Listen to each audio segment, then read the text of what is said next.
You never know what God's going to do. And so steward well what he's given you right this minute, because whatever you are faithful in right now, that will overflow into what you get to do for him in future seasons. Meaning, in the 10, 15 years that I was wrestling with motherhood and kind of going, am I even cut out for this?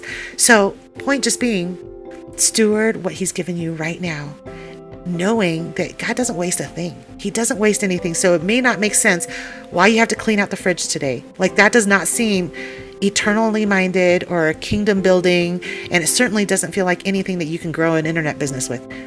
But where you apply yourself to do it unto the glory of God will absolutely, I promise, affect the next assignment he gives you.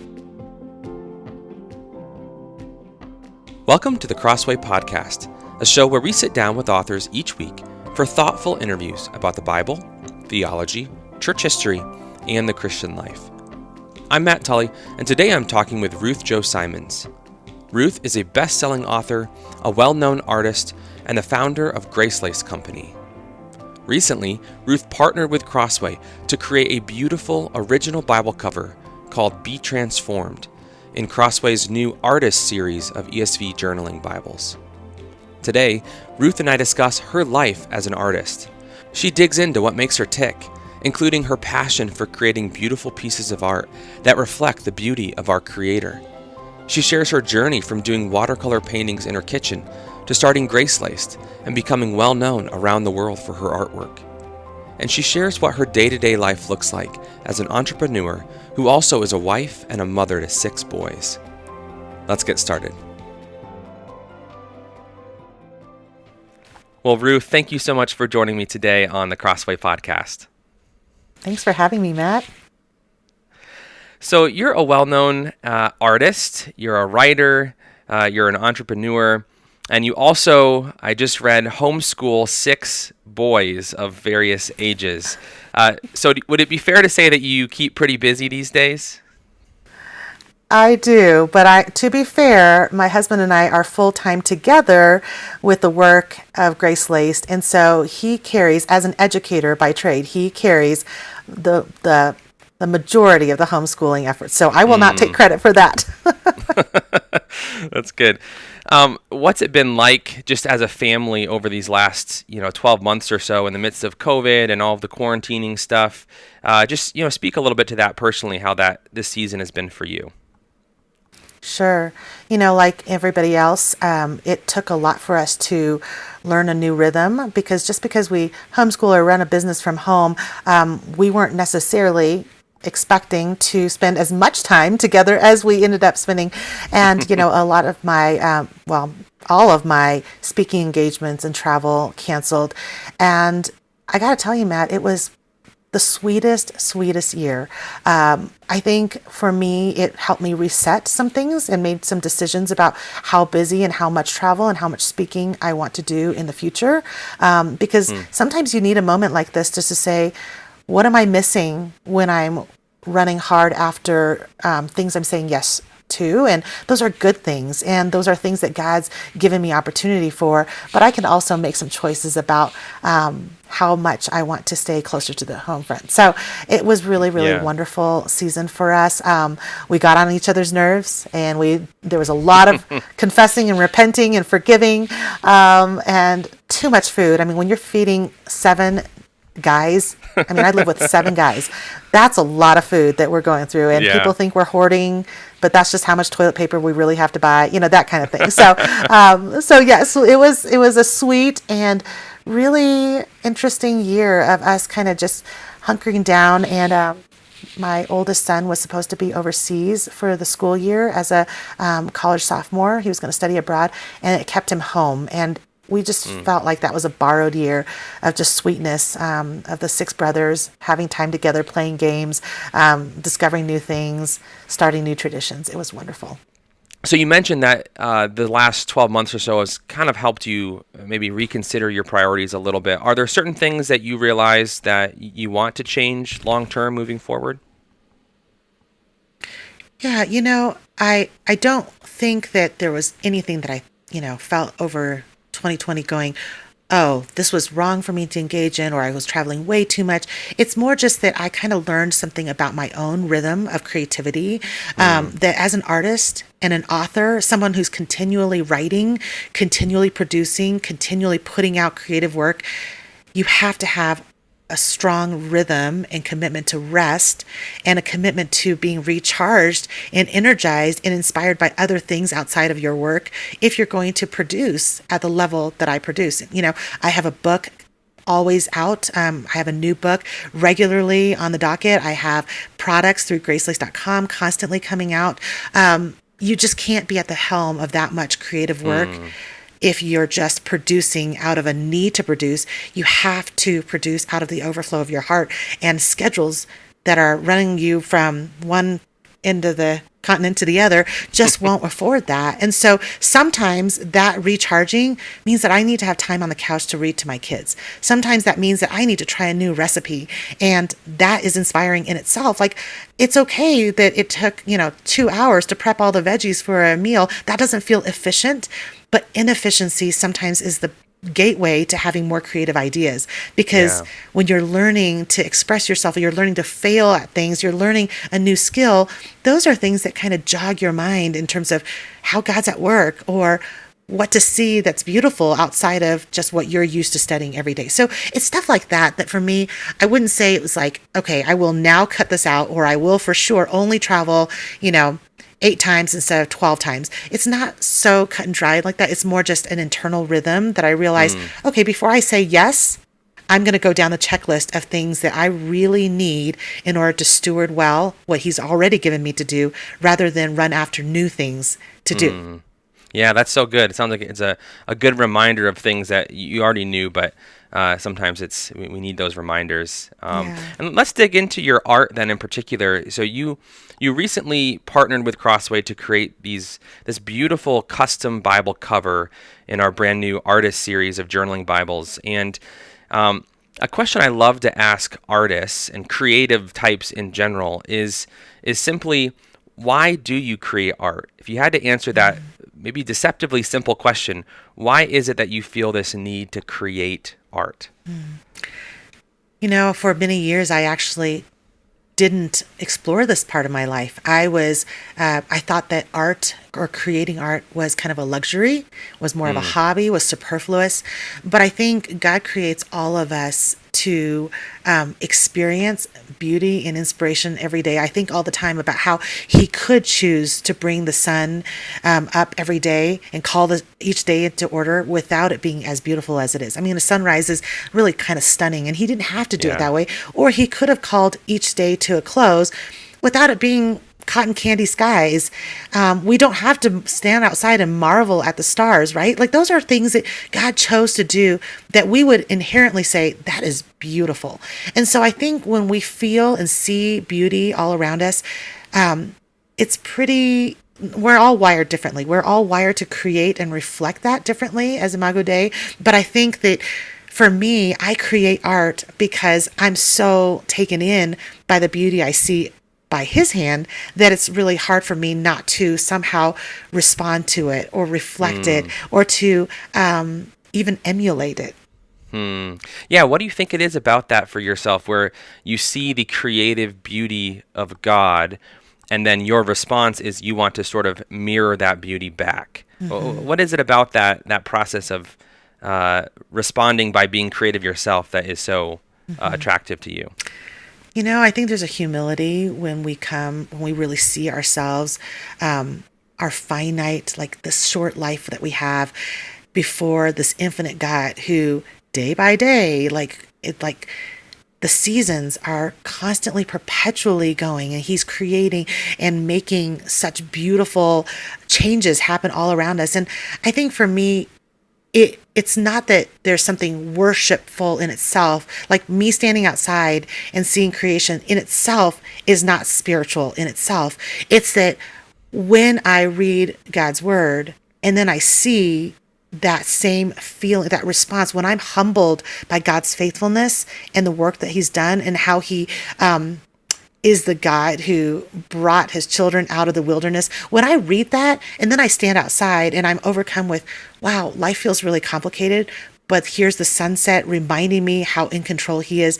There is like this connection for me visually that the God that I'm reading about in scripture is the God that's still in charge every day of my entire life. And so then when I go home and I'm back inside, and whether I'm plating up dinner, sometimes it's not all that colorful or that fun, but whether I'm plating up dinner or I have a moment to grab a pencil and a sketch pad, what comes out is kind of a response to, wow, I got to participate and experience something that reminds me that God is bigger than me. And so I think that everything that comes and flows out of my brush and out of the words that I type or the sketches I sketch are not really, for me, I mean, at this stage of my life, in my mid-40s, I feel really differently about my creative process and the work that I do. Like I would say in my 20s, I probably would have been like, what can I create that would cause other people to be in awe of me? That's probably what I was thinking when I was in my 20s. Like, can I sketch something so beautifully that somebody would be like, she's so good? But right now, my mindset is so different. Now, I can honestly say everything that I draw or paint or write, I really want people to be in awe of God. I don't really need or desire anyone to be in awe of me. And so, the motivation really changes, but it changed because of my maturity and growth in my interaction with the Lord, and realizing that even the skies that I see out my window are a reflection of him conveying his faithfulness day by day. Is that something that you find that you have to be diligent about, trying to remind yourself and cultivate that humility and that God-centeredness in your art, rather than sort of kind of drawing attention to yourself as the artist? Yeah, I think that's a big challenge. I mean, if I'm honest, the real challenge of being an artist, a social media, quote, influencer, and a known speaker or author is that you constantly think about yourself, because that's what the internet does for you, right? Your social media, curated images, even for somebody who loves beauty, and I love Instagram. I mean, I have in the past loved Instagram. Sometimes it's getting a little old, but overall, I love the platform for what it is, because I'm an artist. I love beautiful images. I love connecting beauty and truth. That's a good platform for me. However, it can make you really self-centric. And so I would say, Matt, like the way I persevere in that is actually not to start with just, hey, is this piece of art or this post about me? I just have to start with that mindset with everything, including how I read God's word. If I open God's word every morning and sit there and think, what can I use out of today's reading for my next painting, or how can I teach this? Then it's always really about me producing more of me. Yeah. So I think it has to start like as a paradigm shift altogether.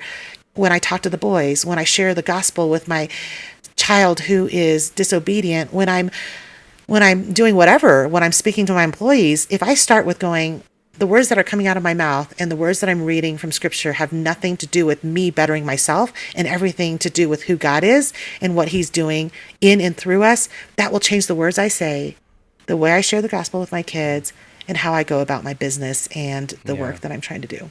Yeah, that's so good. Let's then jump in a little bit to the art that you create specifically. So I think you're probably best known for your watercolor art pieces. Speak a little bit to that. Why watercolor? Why is that such a compelling medium for you? Why did you choose that compared to all the other types of painting that you could do, or even other forms of art? Yeah, I love that question.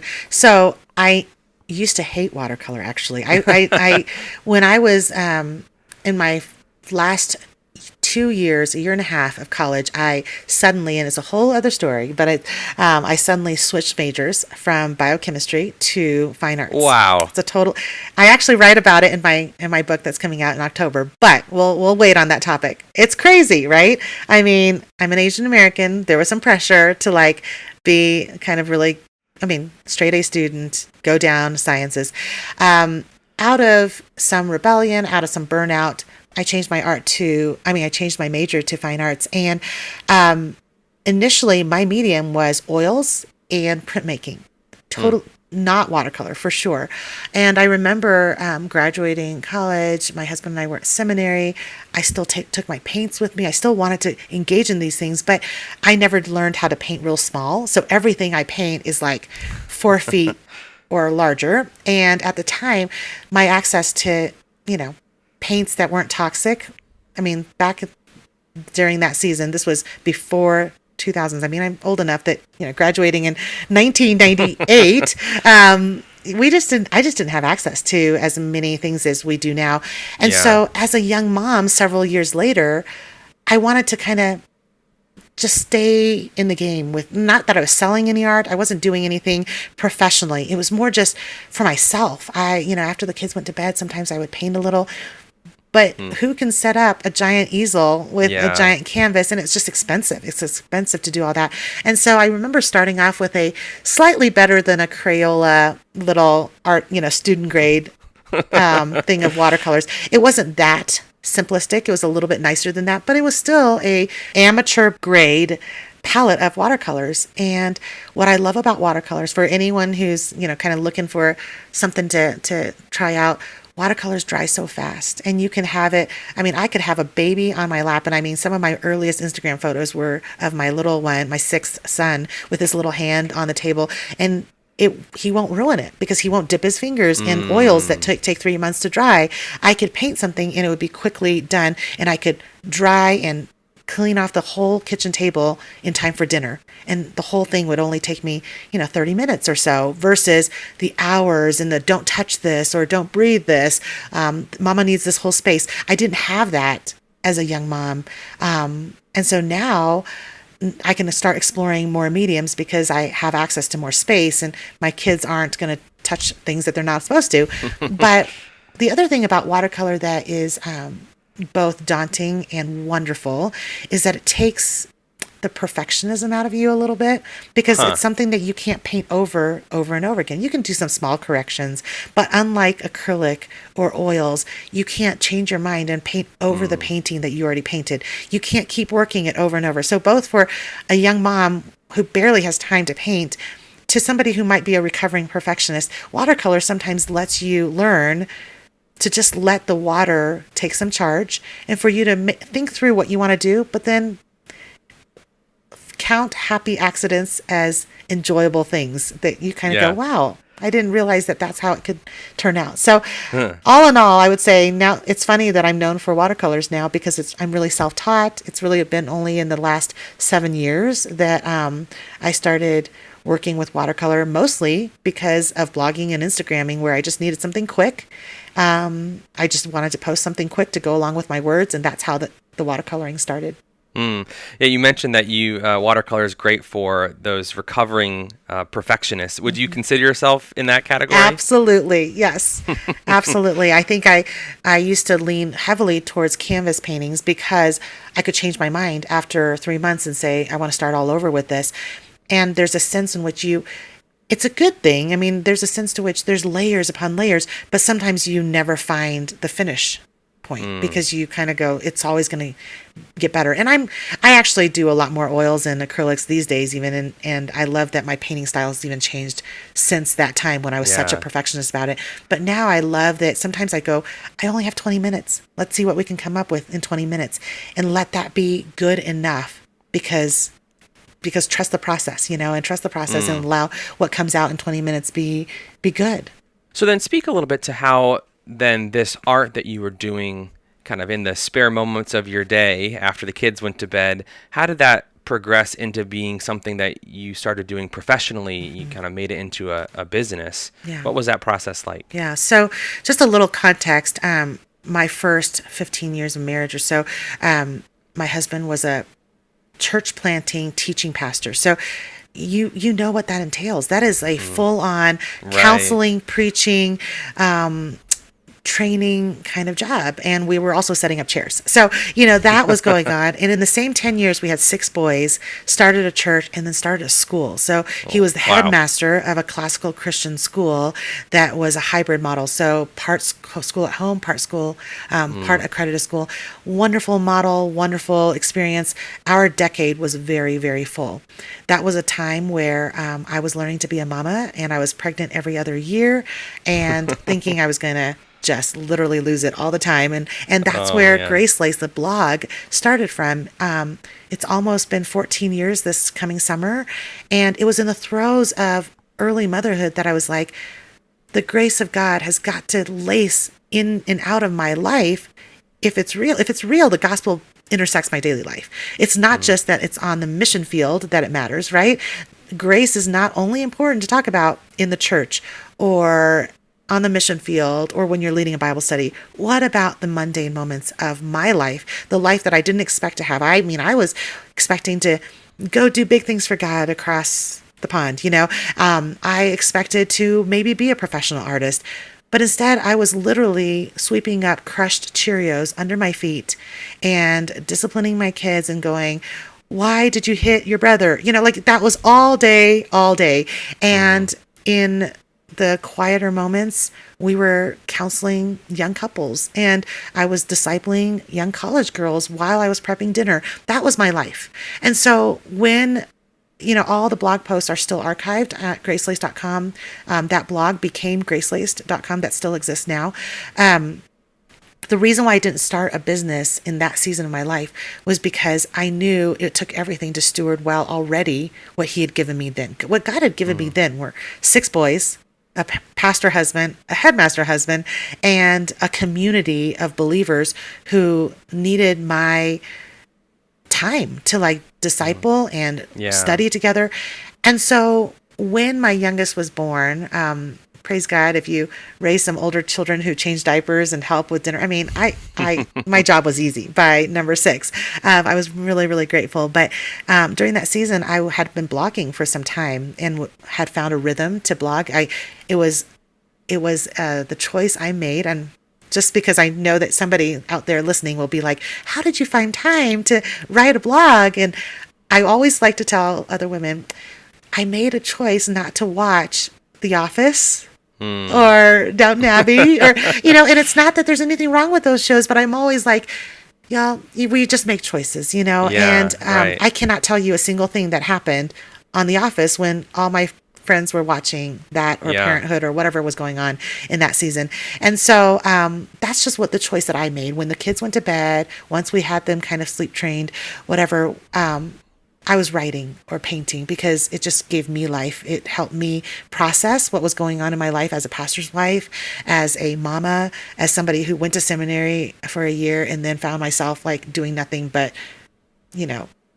counting to 10 with my kids. And so really going how does this matter? And so I worked that out through the blog. Yeah. That's so encouraging and helpful to hear.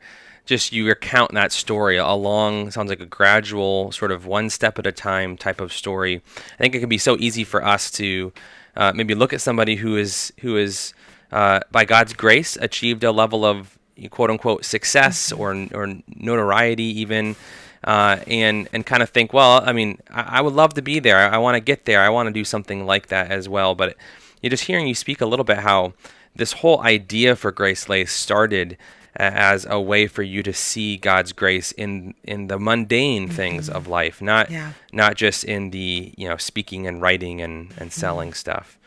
Yeah, and initially, nothing I was writing or doing was for profit at all. Right now, when you see the business thrive or the brand expand and there's all these different products, at this point, we're really aware that the business funds all the missional work that we want to really do. And so it's still very much the same mission as it was when it wasn't a full-blown business. I'm still writing very much so on Instagram nuggets of truth that help especially women, lead women back to the awareness of how God's grace is at work in their everyday lives.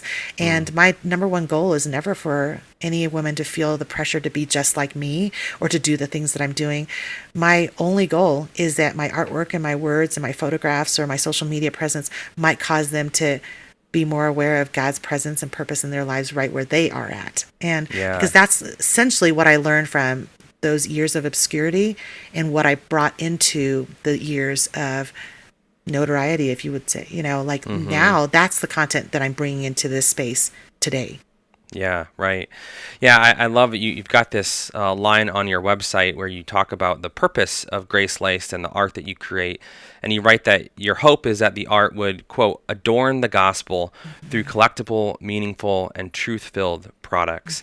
I wonder if you could unpack that. How did you come up with that language? And how do you view art even more generally as having the potential to adorn the gospel?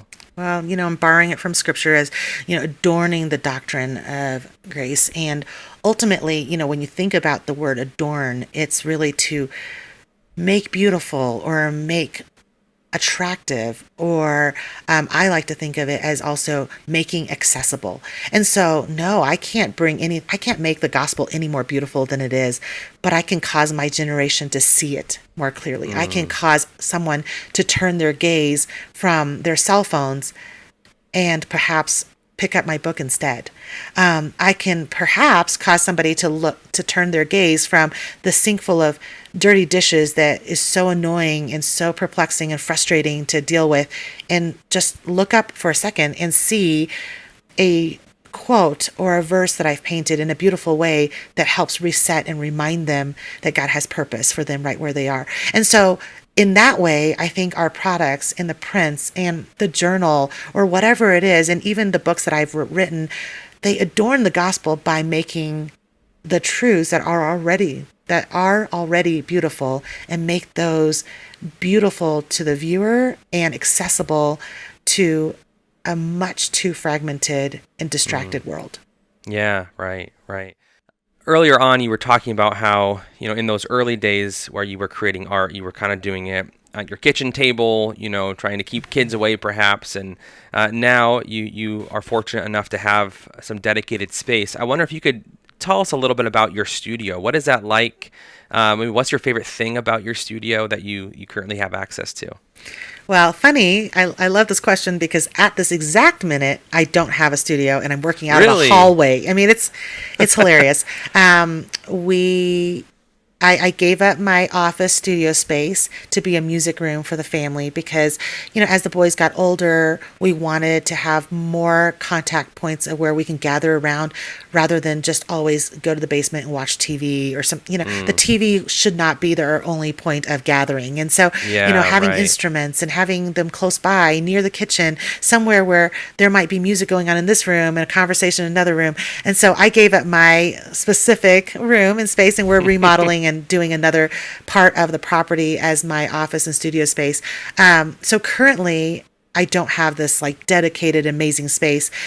But the thing is, even when I had that space, I actually spent a lot of time painting at the kitchen table still. Really? I really do. And I think it's been a choice. So we live on a lot of acreage here in Colorado, and we chose to buy a fixer-upper property that's about killed me. But, we bought a fixer-upper property that has studio space and barn space and product space. And so we run parts of the business out of this property here. However, the choice that I made early on was that while my kids are still at home, I could either choose a lifestyle that takes me away constantly, or I could choose a lifestyle where they realize no matter what the legacy of Ruth Chou Simons or GraceLaced, which I pray that there's a legacy there, but whatever that legacy is, that they won't look at that someday down the road and say, yeah, my mom was an author, Ruth Chou Simons, and go, I'm so glad that she made a mark on the world, but I didn't see her very much. Yeah. My goal has always been, well, if I get to influence and change others' lives or be a part of somebody else's transformation, it's got to start right at my kitchen table and right with the people in my life. And God's given me 7 people to steward. And it doesn't mean that I'm there for every little thing. It doesn't mean that I read out all the phonograms and do all the spelling lists. But it does mean that my presence is really felt and the work that I do is very understood by the boys. Meaning, if I'm painting new paintings for our yearly calendar, they know this is, what's going on? What's the theme for this year's calendar?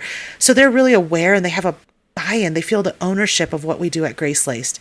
And so that's a choice I made. Not everybody gets to do that. And I understand that we have a unique set of circumstances with choosing currently. It may not always be this way, but currently we're choosing to homeschool and run schooling from home. and we have employees that come to our property. We've chosen in this season to do it this way. But I also think that, there's a joy to not being able to hole away into my studio for umpteen hours a day. Like, I actually have to clean up and get dinner going. And so right now, at least in this season, before I have a whole brand new studio, it's been a joy to write my books and paint my paintings within earshot of kids, sometimes with them pulling out their paints at the same table.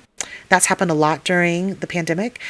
We share the same space, and that's been sweet. And I think it humbles me and keeps me grounded in the work that I do. So I don't think of myself as an internet influencer or a speaker that speaks to thousands or a best-selling author. I don't think of myself that way. I think of the mom who's painting and making messes at the table just alongside her boys. Yeah. That's one of the things I feel like I've picked up even in this conversation is real intentionality on your part to maybe a kind of a non-Christian way of phrasing it would be to sort of see the silver lining in whatever situation that you're in and kind of make the best of your current situation. But maybe a more biblical view is just to see God's grace at work in these different things, even when they maybe aren't ideal in some respect, or they don't feel as easy as they could be. Maybe speak to the person listening right now who would have to say, I'm struggling with that right now. I feel like there are things I would love to do, or things that just feel especially hard right now in this season. Maybe it's a young mom with kids who you talked about crunched up Cheerios on the floor, and that's their life right now. And they're struggling to feel encouraged in this season that they're in right now. What advice would you give to someone like that?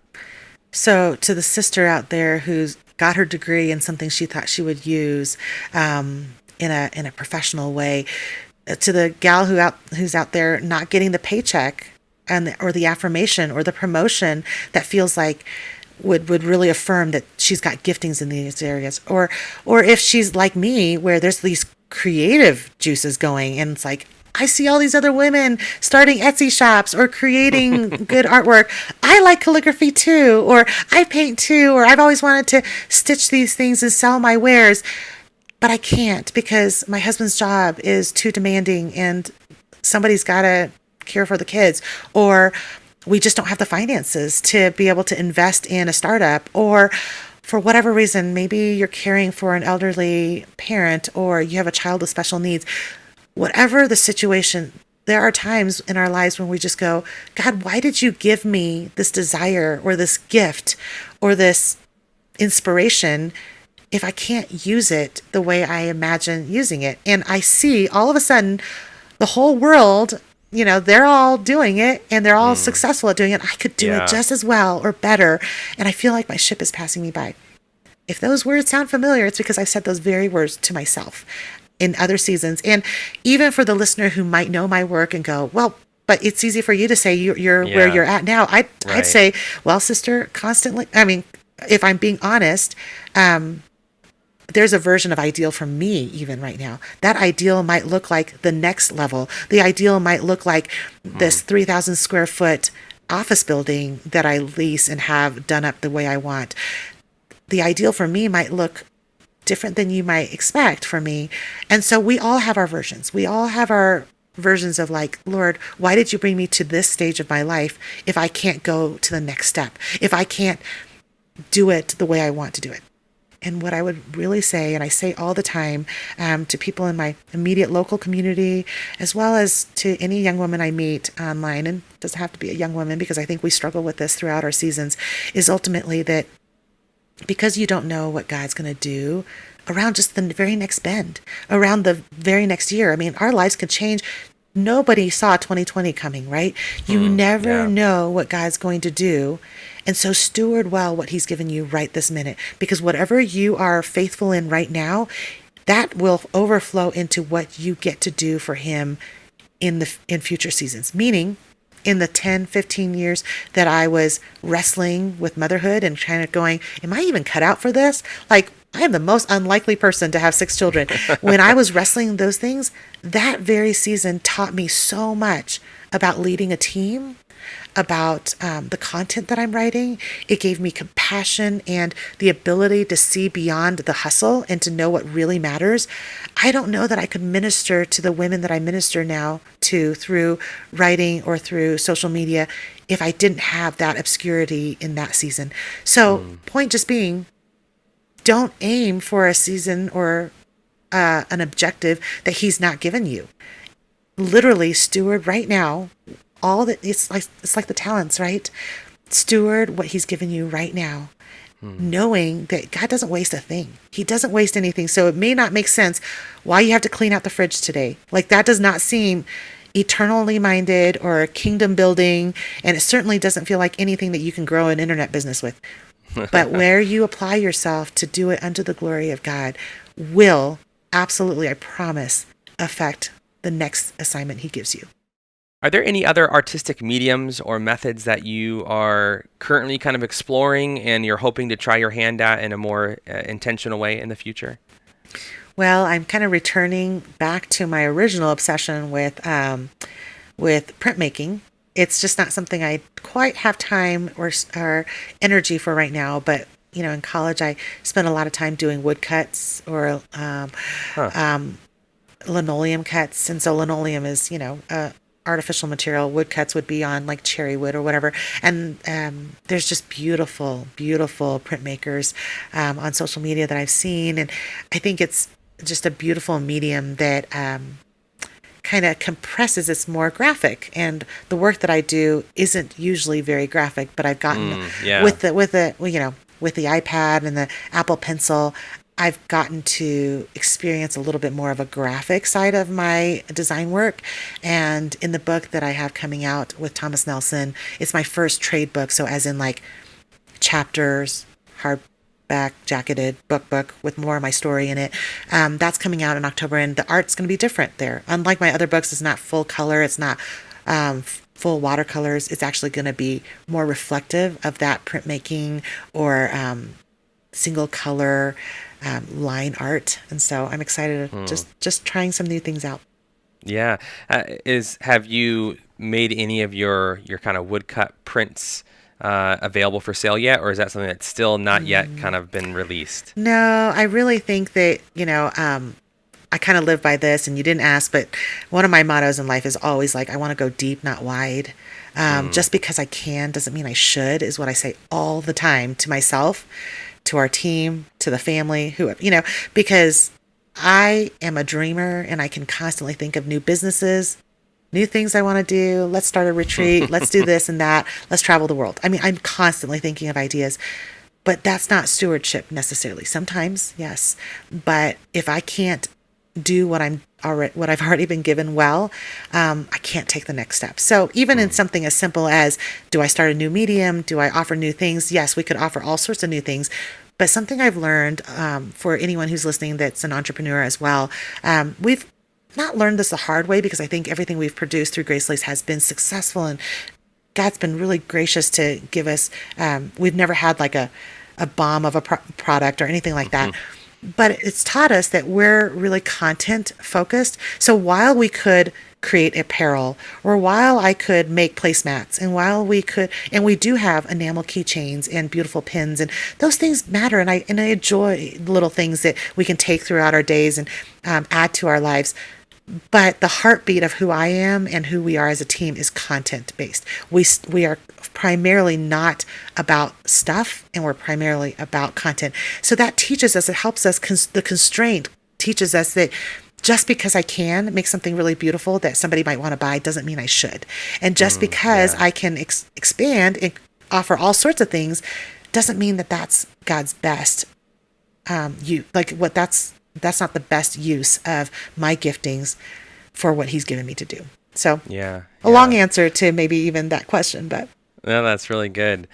Maybe as a last question, so what would you say, what advice would you offer to someone listening right now? Actually, I would consider myself in this category, who thinks they might enjoy watercolor painting, would kind of love to try their hand at that. What are maybe a couple practical steps for getting started? Yeah. So I would say find inspiration by watching some other artists paint, but don't find so much inspiration that you are necessarily replicating somebody's artwork. Even a tutorial, even when you watch a tutorial, because it can limit your ability to discover how God's made you uniquely different.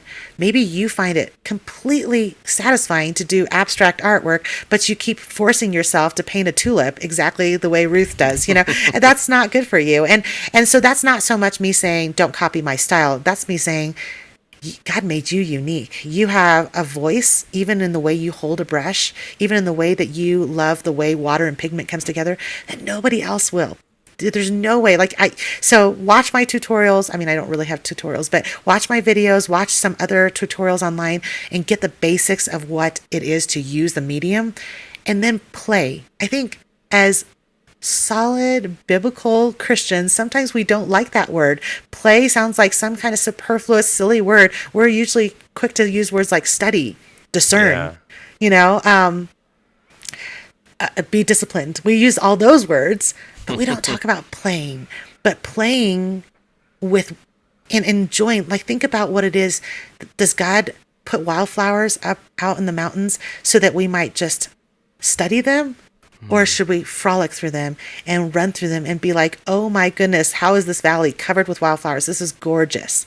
In the same way, do we just study the way we should use watercolor and then follow the exact paint by number lines and spots and do it exactly the way somebody else tells us?